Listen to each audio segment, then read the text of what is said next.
Bismillahirrahmanirrahim. Assalamualaikum warahmatullahi wabarakatuh. Pertama-tama marilah kita panjatkan puji syukur kita atas kehadiran Allah Subhanahu wa taala yang telah memberikan kita beribu macam nikmat, di antaranya nikmat iman, sehat, sempat, sehingga kami dapat menyampaikan materi melalui video ini.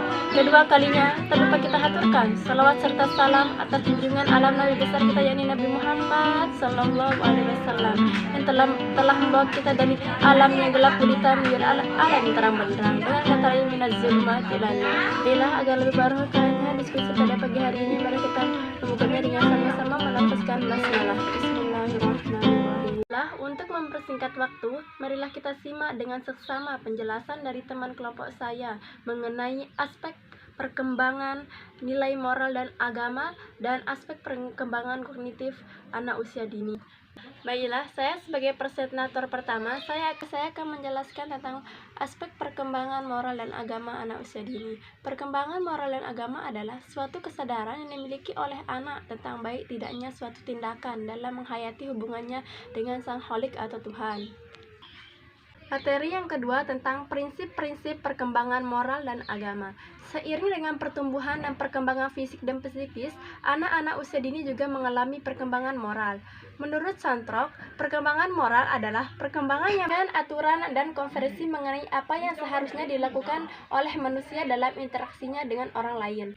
Anak-anak ketika dilahirkan belum memiliki moral atau immoral, tetapi dalam dirinya terdapat potensi moral yang siap dikembangkan. Oleh karena itu, melalui pengalamannya berinteraksi dengan orang lain, anak belajar memahami tentang perilaku lain. Anak belajar memahami tentang perilaku mana yang baik, yang boleh dikerjakan, dan tingkah laku mana yang buruk dan yang tidak boleh dikerjakan.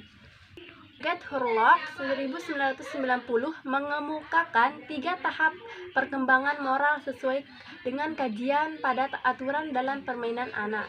Yang pertama, fase absolut, di mana anak menghayati peraturan sebagai sesuatu hal yang mutlak, tidak dapat diubah karena berasal dari otoritas yang dihormati oleh orang tua, guru, anak yang lebih berkuasa. Yang kedua, fase realitas, di mana anak menyesuaikan diri untuk menghindari penolakan orang lain. Dalam permainan, anak menaati aturan yang disepakati bersama sebagai sesuatu kenyataan atau realitas yang dapat diubah asal disetujui bersama. Fase yang ketiga yaitu subjektif, di mana anak memperhatikan motif atau kesengajaan dalam memahami aturan dan gembira mengembangkan serta menerapkan. Assalamualaikum warahmatullahi wabarakatuh. Nama saya Rina Wanjana dari kelompok 3 dengan nomor NIM 210110042. Di sini saya akan melanjutkan materi yang dibacakan oleh teman saya Rizka. Materi selanjutnya yaitu bagian C tentang faktor-faktor yang mempengaruhi moral dan agama, yang dibagi menjadi 2. 1.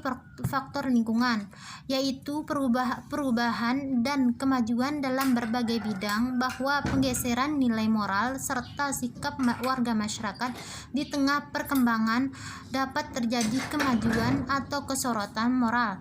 Perbedaan perilaku moral sebagian adalah dampak dari pengalaman dan pengajaran dalam lingkungan nilai masyarakatnya. 2. Struktur kepribadian. Dari psikoanalisa atau Freud menggambarkan perkembangan pribadi termasuk moral, dimulai dengan sistem ID, selalu aspek biologis yang irasional dan tak disadari. Diikuti aspek psikologi, yaitu subsistem ego yang rasional dan sadar. Kemudian pembentukan superego sebagai aspek sosial yang berisi sistem nilai dan moral masyarakat. Ketiga sistem kepribadian ini mempengaruhi perkembangan moral dan perilaku individu. Ada juga faktor-faktor penting yang mempengaruhi perkembangan moral anak, yaitu A.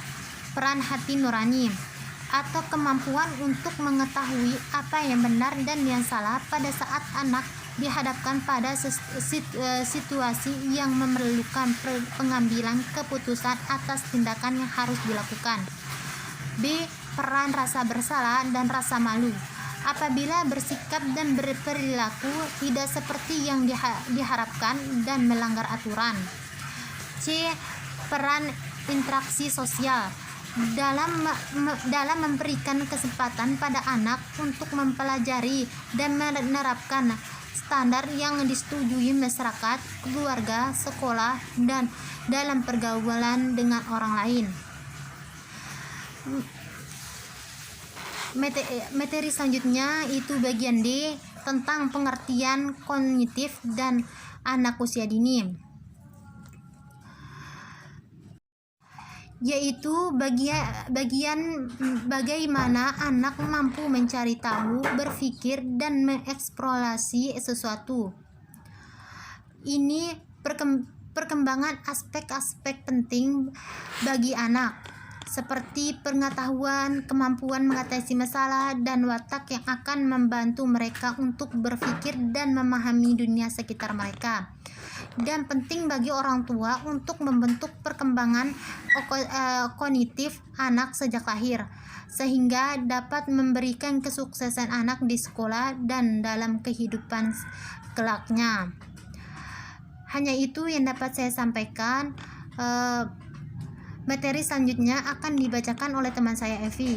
Baiklah, saya akan melanjuti materi dari teman saya yang ke E, tahap kemampuan kognitif anak.